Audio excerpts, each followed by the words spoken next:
आज मी तुमच्यासाठी नवीन रेसिपी घेऊन आलेली आहे। अगदी झटपट तयार होतात। तर रेसिपी आहे मसाला शेंगदाणे, ह्यालाच म्हणतात मसाला पेनट्स। पाहू शकता अगदी कुरकुरीत असे होता। बाहेरचे जर तुम्ही हल्दीरामचे हे जर मसाला पेनट्स खाल्लेले असतील ना तर तुम्हाला माहित असेल आपण हे घरगुती पद्धतीने बनवणार आहोत आणि खूप छान तयार होता। एकदा बनवायचे आणि असे पॅक बंद डब्यामध्ये स्टोअर करून ठेवायचे, कधीही स्नॅक म्हणून तुम्ही खाऊ शकता। एकदम नवीन आणि साध्या सोप्या पद्धतीने सांगितलेली रेसिपी आहे। चला मग रेसिपीला सुरुवात करूया। तर पहिले इथे मी ना एक भांडं घेतलेलं आहे, ह्यामध्ये घालूया 3 गच्च पीठ भरायचं म्हणजे चमचे। तर 3 चमचे भरून बेसन पीठ म्हणजे चणा पीठ।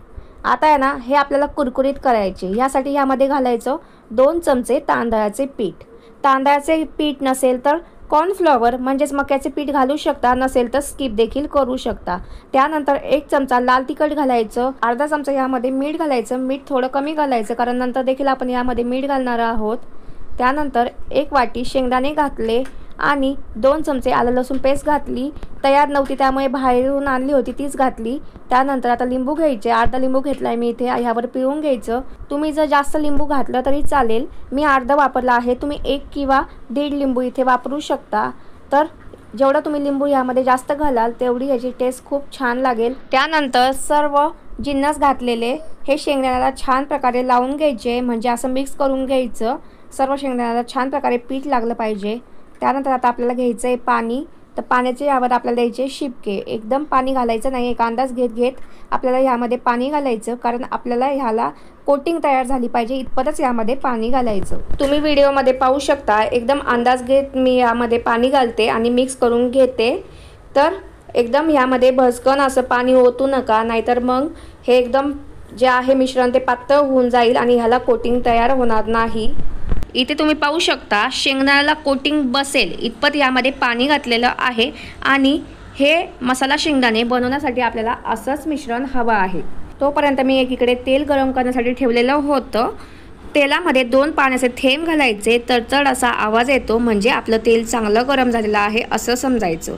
तर आता गॅस आहे ना छान तेल गरम झालं की अगदी मंद आचेवर करायचा आणि जसं व्हिडिओमध्ये दिसते ना तसे एक एक शेंगदाणे यामध्ये सोडून घ्यायचे हातात घेऊन। पाहू शकता तुम्ही, तर 2-2 आले तर ठीक आहे, पण शक्यतो एक एक घालण्याचा प्रयत्न करा। तर आहे ना थोडंसं वरून घालण्याचा प्रयत्न करा शेंगदाणे यामध्ये, नाहीतर आहे ना तेल हातावर उडण्याची शक्यता असते, त्यामुळे ही काळजी तर तुम्हाला इथे घ्यावीच लागेल।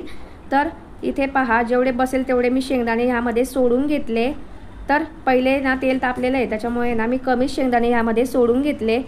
आता आहे ना आपल्याला गॅस मध्यम आचेवर करायचा किंवा फुल फ्लेमवर करायचा शेंगदाणे सोडल्यानंतर, आणि छान खरपूस असे हे शेंगदाणे यामध्ये तळून घ्यायचे बरं का। पाहू शकता तुम्ही व्हिडिओमध्ये मस्त असं सोनेरी कलर ह्याला आला पाहिजे किंवा ब्राउनिश कलर आला तरी चालेल, म्हणजे हे थंड झाल्यावर अगदी कुरकुरीत असे तयार होतात बरं का। तर इथे पहा शेंगदाणे आपले तयार झालेले आहेत।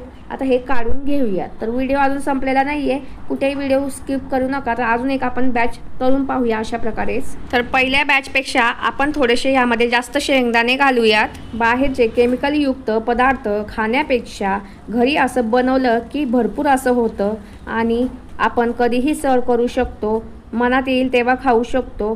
त्यामुळे मला तर माहिती आहे की ज्या ताई हा व्हिडिओ बघताय ना माझा, ते हे बघितल्या बनवून ठेवणार आणि नक्की मला कमेंट करणार की कसे झाले आहेत ते, आणि खरंच बाहेरसारखे होत आहे की नाही ते देखील मला कमेंट करा तुम्ही। तर इथे पहा यामध्ये बसेल तेवढे शेंगदाणे मी सोडून घेतले। आता शेंगदाणे सोडल्यानंतर गॅस आपल्याला करायचा आहे मध्यम आचेवर आणि छान खरपूस असे हे शेंगदाणे आपल्याला तळून घ्यायचे। चला तर मग मस्त झाऱ्याने हलवत आपण अगदी खरपूस असे शेंगदाणे तळून घेऊयात। तर जेवढे खरपूस तळाल तेवढे कुरकुरीत होणार आणि अगदी बाहेरसारखे लागणार। आता पहा याचा मस्त असा आहे ना कलर चेंज झालेला आहे।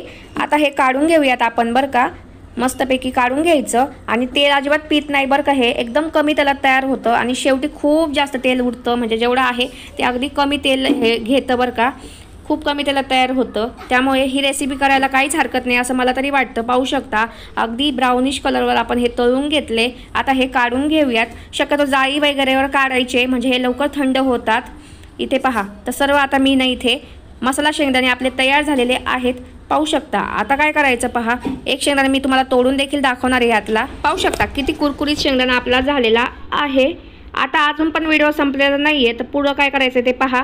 एक वाटी घ्यायची आपल्याला, त्यामध्ये घालायचं अर्धा चमचा लाल तिखट। लाल तिखट जर जास्तच तिखट असेल तर तुम्ही इथे लाल कश्मीरी मिरची वापरू शकता, म्हणजे मिरची पावडर। जर नसेल तर फक्त अर्धा चमचा इथे घालायचं हे। आता आहे ना ह्यामध्ये आपल्याला घालायचं मीठ। तर मीठ थोडंसं जास्त घालायचं, पहिले आपण कमी मीठ ह्यासाठीच वापरलं आहे कारण आता परत आपण ह्यावर हे जे आहे ना आपण बनवलेलं ते आपण टाकणार आहोत ह्यासाठी। तर मीठ घालून घेतलं। आता हे आपल्याला ना चमच्याने मिक्स करून घ्यायचं बरं का। तर मीठ अजून तुम्ही थोडंसं जास्त घातलं तरी चालेल, छान लागतं अजून। आता आहे ना काय करायचं, इथे पहा मी थोडंसं अजून मीठ ह्यावर घालून घेते, म्हणजे टेस्ट अजून छान येईल असं मला तरी वाटतं बरं का। मिठाने छान टेस्ट येते। तर सर्व आता हे मिक्स करून घेतलं। आता आपल्याला ह्यावर हे घालून घ्यायचं। तर इथे तुम्ही ना चाट मसाला देखील ह्यामध्ये घालू शकता, पण मी स्किप केलेला आहे। आता पहा अशा प्रकारे ह्यावर हे घालून घेऊया आणि सर्व आता मी ह्यावर वापरणार आहे, कारण आपलं जे मसाला शेंगदाणे आहेत ना ते जास्त प्रमाणात आहे, त्यामुळे जेवढं आपण बनवलेलं आहे तेवढं तर ह्याला लागणारच आहे। सर्व ह्यावर घालून घेतलं, हाताने छान सर्व मिक्स करून घ्यायचं। आता पहा जसं व्हिडिओमध्ये दिसते त्या प्रकारे सर्व मिक्स करून घ्यायचं। आता इथे पहा सर्व मिक्स करून घेतलेलं आहे। तर आपलं तयार आहे इथे आता मसाला शेंगदाणे म्हणजेच मसाला पेनट्स। खायला एकदम एक नंबर कुरकुरीत लागतात, पूर्ण थंड झालेले आहेत। एक जवळून पहा एकदम कुरकुरीत असं झालेलं आहे, खूप कुरकुरीत होतं बरं का, आणि एकदम सहजासहजी असं वेगळं होतं। पाहू शकता व्हिडिओमध्ये। असं स्नॅक टाईमला किंवा फावल्या वेळेत खाण्यासाठी खूप बेस्ट पदार्थ आहे, एकदा बनवून ठेवायचं। बघा जेवढं शेंगदाणे घेतले होते ना त्याच्या दुप्पट झालेले आहेत। ही रेसिपी पाहिल्यानंतर मला माहिती आहे की ज्या ताई या सर्व माझ्या रेसिपी पाहताय ना त्या नक्की हे बनवणार, कारण बनवण्याची पद्धतही खूप सोपी, साहित्य जे लागणारे आहे तेही अगदी कमी, आणि मेन म्हणजे अगदी कमी तेलात तयार होते, अजिबात तेल पीत नाही। आता आहे ना तुम्ही पहा असं हवाबंद डब्यात भरून ठेवायचे आणि वाटेल तेव्हा तुम्ही खाऊ शकता बरं का। जास्त प्रमाणात बनवा म्हणजे कधीही घेऊन खाता येईल किंवा मुलांनाही देता येईल, इतके मस्त तयार होतात। चला मग कशी वाटली रेसिपी नक्की कमेंट बॉक्समध्ये कळवा। रेसिपी आवडली असेल तर चॅनलला देखील सबस्क्राईब करा। नवीन जे आपल्या चॅनलवर येत आहे ताई दादा त्यांनी नक्की चॅनलला सबस्क्राईब करा, तसेच तुमच्या मित्रमैत्रिणींनाही शेअर करा। भेटूयात पुढच्या व्हिडिओमध्ये।